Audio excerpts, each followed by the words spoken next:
Just arrived here at Lowe's. Doing an order on GoShare this morning.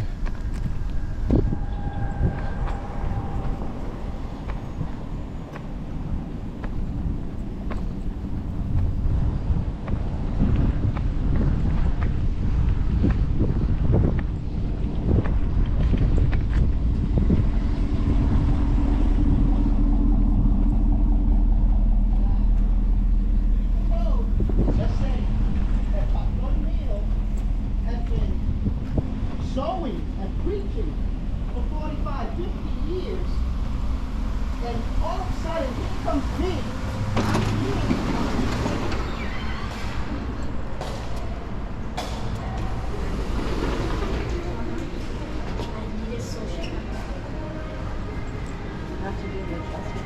Yeah, because I gotta put it in and I put two adjustment. I gotta bring up his account first. Then I have to put two instead.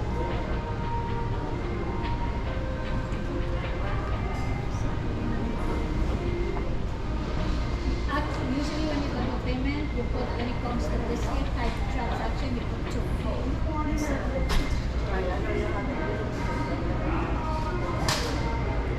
Maybe later then we can do it there. Us now, we have to do it this. Whoever did it before, yeah, maybe they have access to it, yeah, whatever. But me, I can go there. This is how I know. Maybe I'm not. I don't know the way they do it, but this is how I know. To make the adjustment, you go to transaction type it with two budgets instead of one. Right. But then how I'm gonna bring it up? Usually they have the card or the name with this. This is not it. Okay. So when later come in, I can ask her. See if she can show me if there's an highway. I'll do. Okay. Yeah. You wanna leave a comment so I can give it to her? No. So how you gonna leave it before she comes in? Yeah, I'm gonna leave, but okay. I can tell her to go in there and get it. No, I'll just actually leave it. Okay. All right. Good morning. How you doing? I got a pickup. The Kalau ponsel sama dari ko.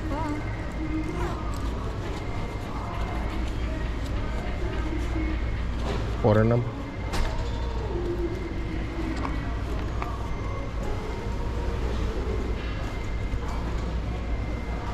Can you give me one moment, please? Hold on for me. What is your order number? 781-061-127.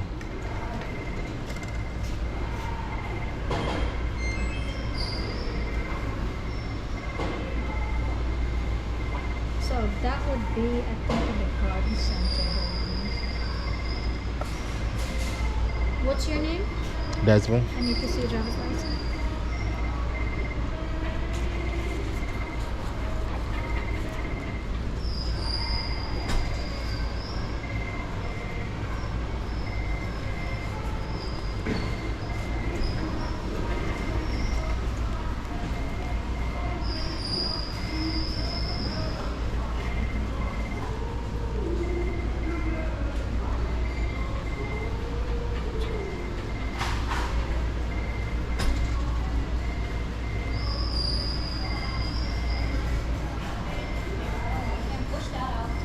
Again.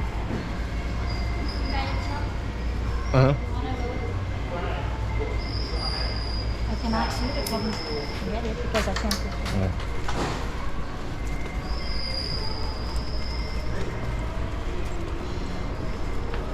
This here, you want to put a ladder on top of it? Or This is it right here? Yeah.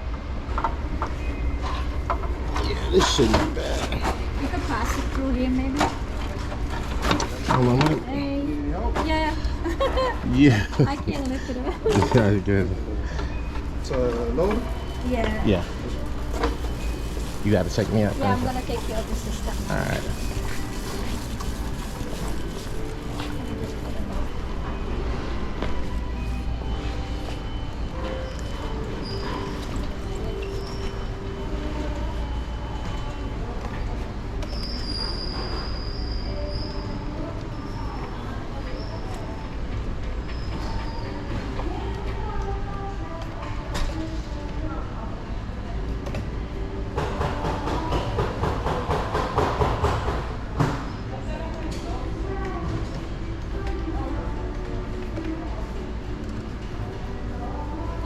it to the email.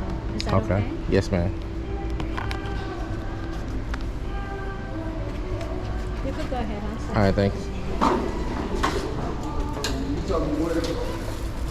The white van way back there. To the left right there when you look out. Yeah. If it's okay with you, you can just bring it up here. Save us the trouble than walking over there with all that. What do you think? I mean, it's not. It wasn't that bad. She just couldn't push it. I could have did it. I got. Bring the car forward and let me help you load this. Leave it here. Bring it. Yeah, the boy is that water walk, lady.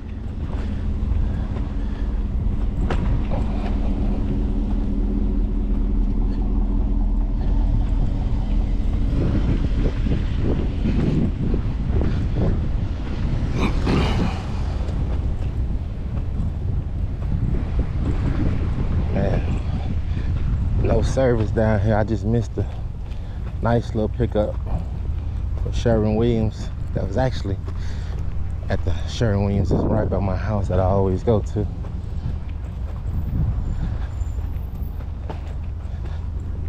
So that's up, but it's all good. I'll get something else.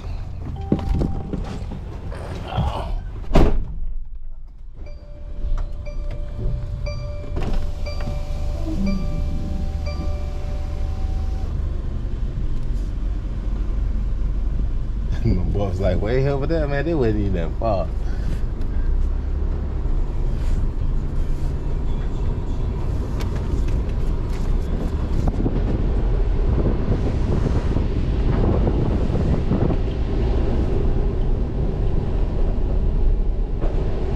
I don't blame me though. When I'm dropping stuff off, it better be within 10 feet of this car.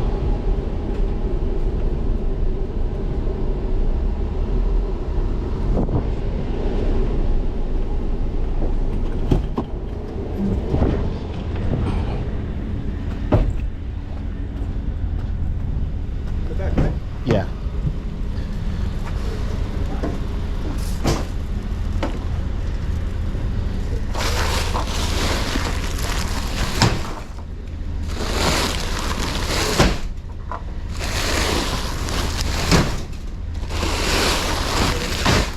Yeah.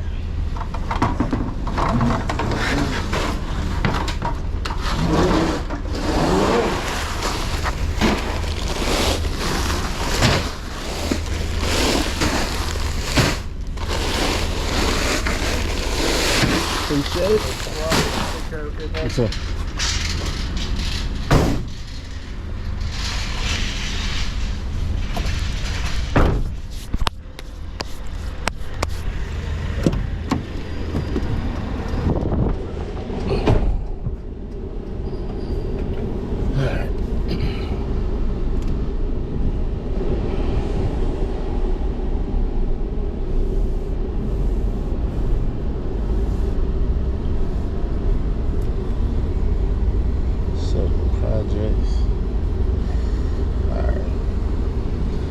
Good morning, welcome back to the channel. We en route to go drop off this GoShare order picked up from Lowe's, which is one rail, about 15 minutes out. So look, man, let's chop it up this morning. So I was online a little bit earlier today. Somebody had basically was like, they wanted to know the reason why I wouldn't keep my authority and continue to do it over the road, because they said that the apps were basically BS. Like, you really can't make that much money working these apps or whatnot. So, you know, everybody has the opinion on what they feel like is sustainable in this industry, right? So from the perspective that I've done 4 to 5 months over the road, and I've been successful with doing over the road, and then coming home and then making money doing the local gig apps, I know that both of them are sustainable as long as you do them the right way.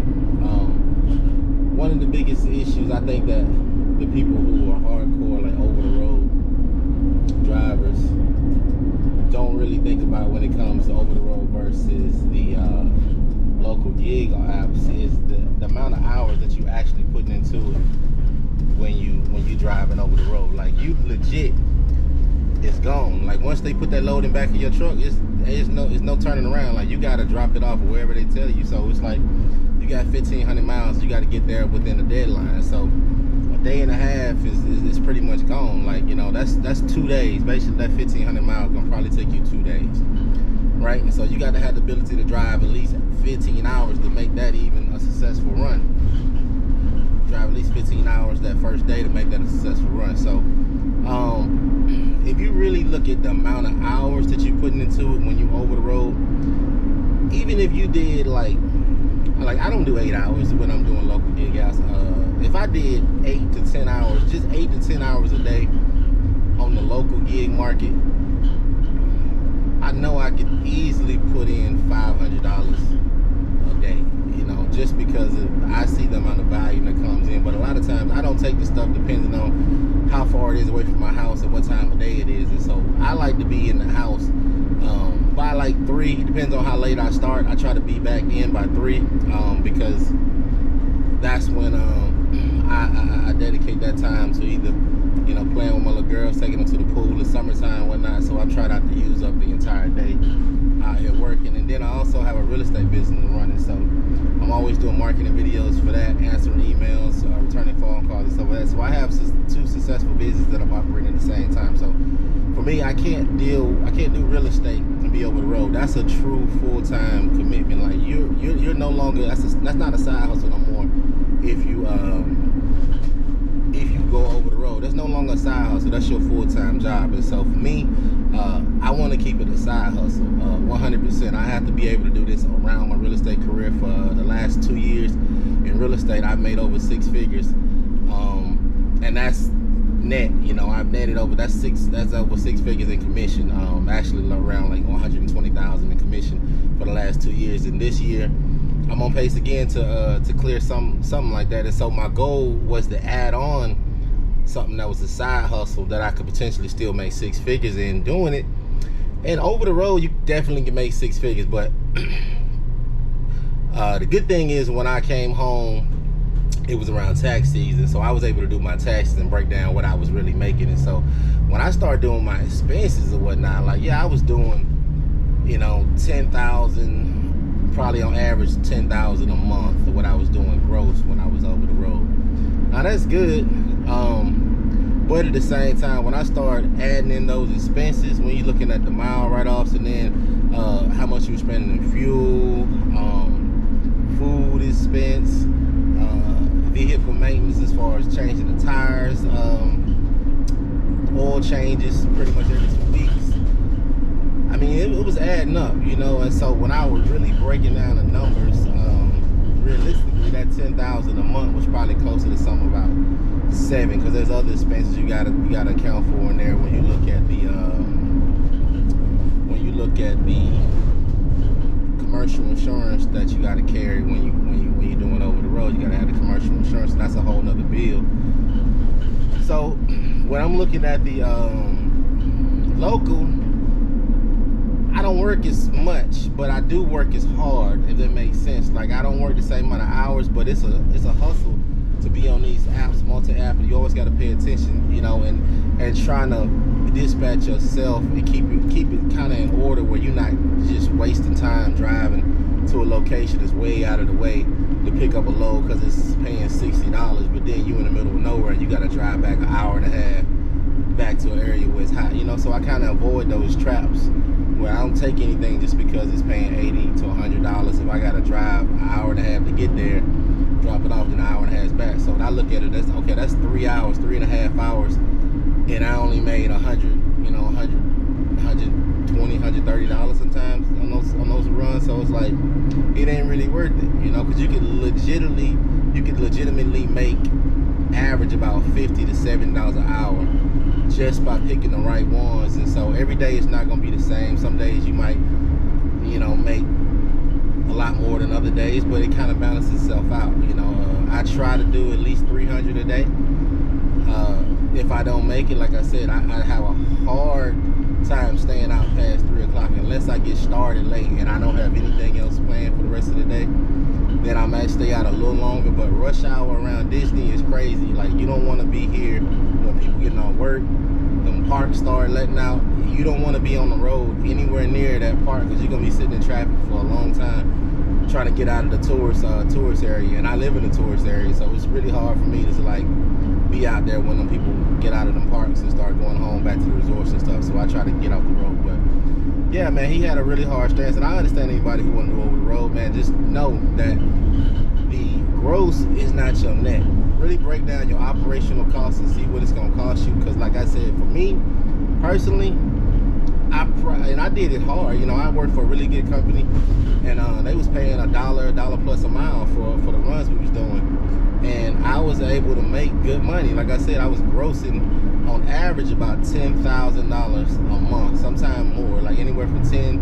I think the highest one I made was like $13,000, maybe something like that, close to $13,000. But the more money you make, the more money you spend, because that's more miles that you drive. So just imagine, you know, 10 to 13,000 miles you're driving every month. So it's a lot of miles in your vehicle. The more you drive, the faster those maintenance checkups and stuff gonna come. There's more money you have to spend. So you got to look at the overall operational cost of what it takes to run an over-the-road business versus what you can really make staying local with a cargo van, doing it as a legitimate side hustle. Like, you know, I recommend anybody that's doing this or thinking about getting into this, not if you're doing it, because a lot of you are already successful doing it, man. Y'all just keep it, you know, keep it pushing it, man. Y'all been out here making money for a little bit, and you're not complaining about it. You know, it's the people who getting into the industry for the clickbait reels, where people telling you they making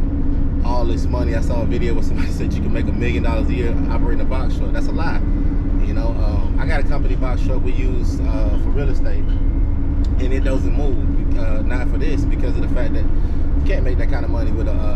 I can make the same amount of money or more with this Sprinter van than I could with a box truck. And so I don't recommend anybody falling for those clickbait videos, man. The market is what the market is. The rates are kind of low because people are, especially over the road, people are willing to take loads for the low because they desperate to get their truck moving, because they got into it thinking they was gonna, you know, make $200,000-300,000 a year, and they seeing that, you know, they got all these upfront expenses, but they haven't been able to make any money so far. So they'll be willing to drive for 50 cents, 60 cents a mile. Whereas if brokers know that they're gonna take it, guess what? That's cutting into what you can make. You know, because if they got somebody with no experience say, I mean, I'll take them for 50 cents, guess what, man? If you're looking for 95 cent dollar a mile, and they look at it like, man, you know what? You know, at the end of the day, it's about making money for these businesses or whatever. So they'll take a risk sometimes. That's why you got to get some loyal customers when you're in that business. You know, some people like do it on their own. I was a big advocate when I got in of just learning what was going to work for me. And when I leased on to that company, that was the best thing that happened to me for over the road. But like I said, even that for me wasn't beneficial, because it was a full-time job for me, and I needed to be home to do real estate, because I know I can make 6 figures doing real estate.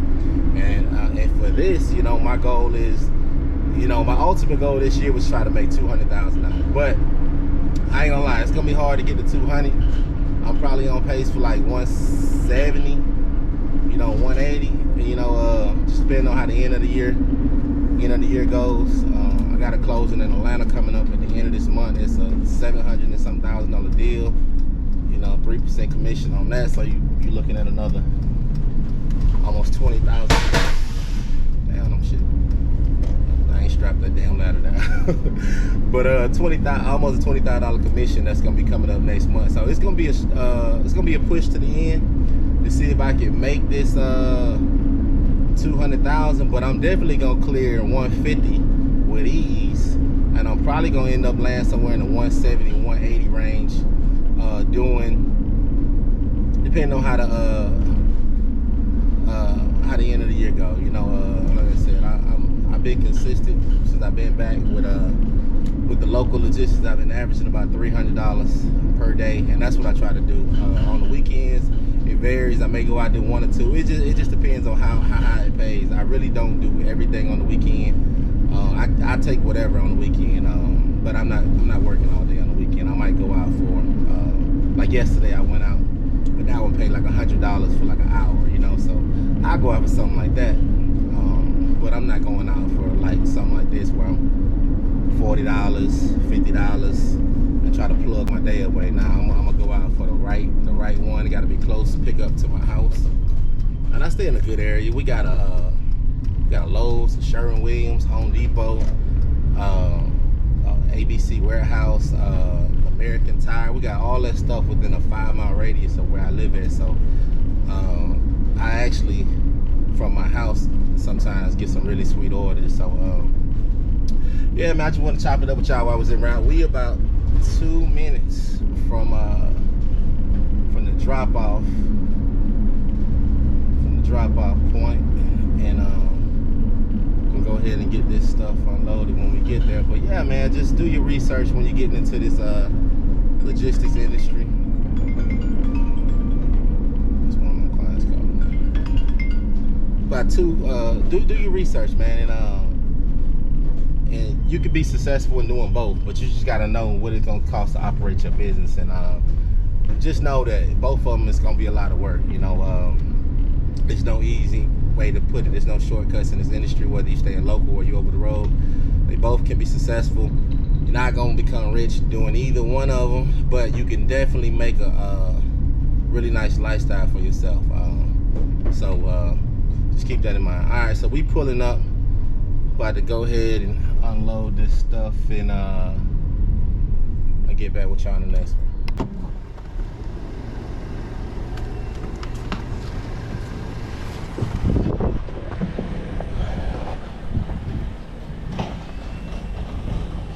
Morning. You want to back up some more? Yeah, I'll back up some.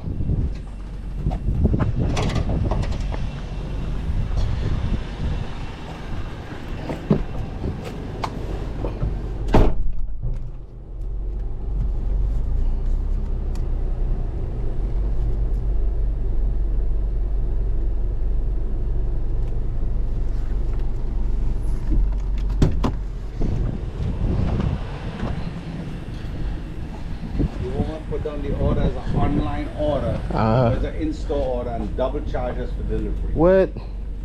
So right now my daughter's on the line there, getting them squared away. Okay. Where you want to set these rocks at? I'll put a rock on top of the board here. Okay. Can I come all the way up? No, they not heavy at all.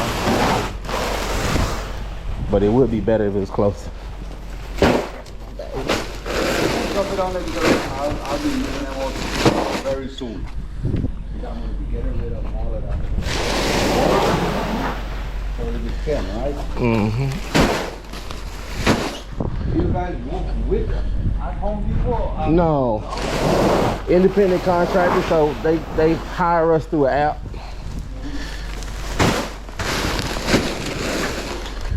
Yeah, we don't work with them. We just support the logistics.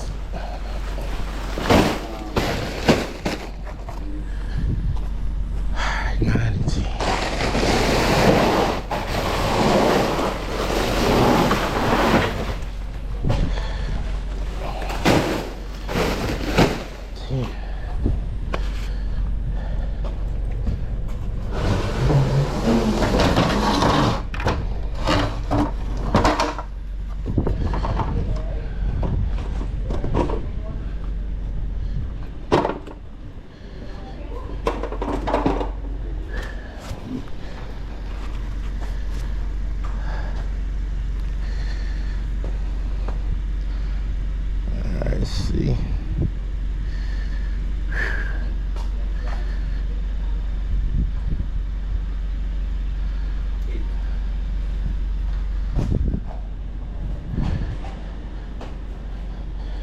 All right, thank you.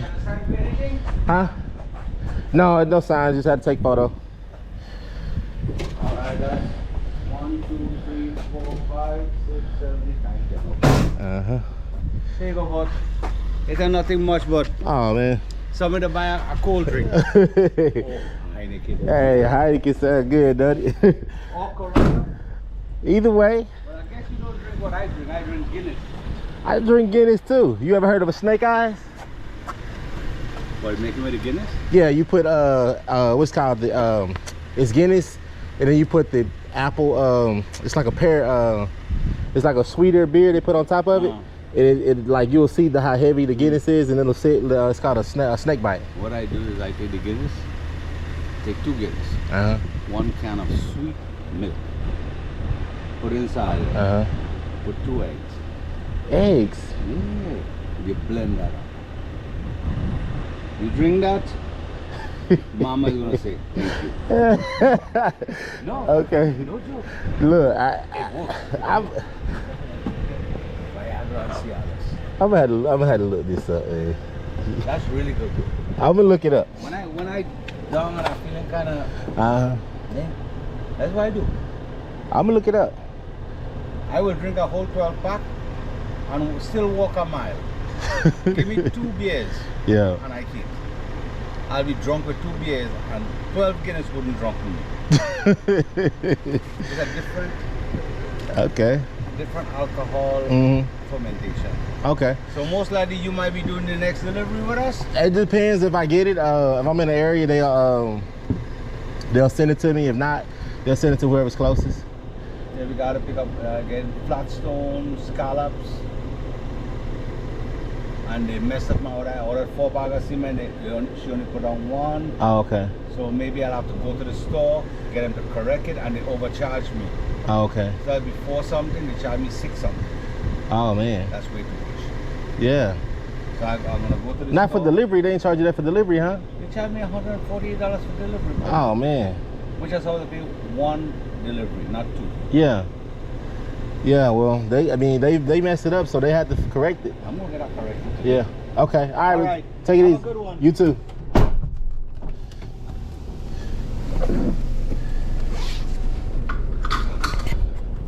Y'all know damn well I ain't trying no goddamn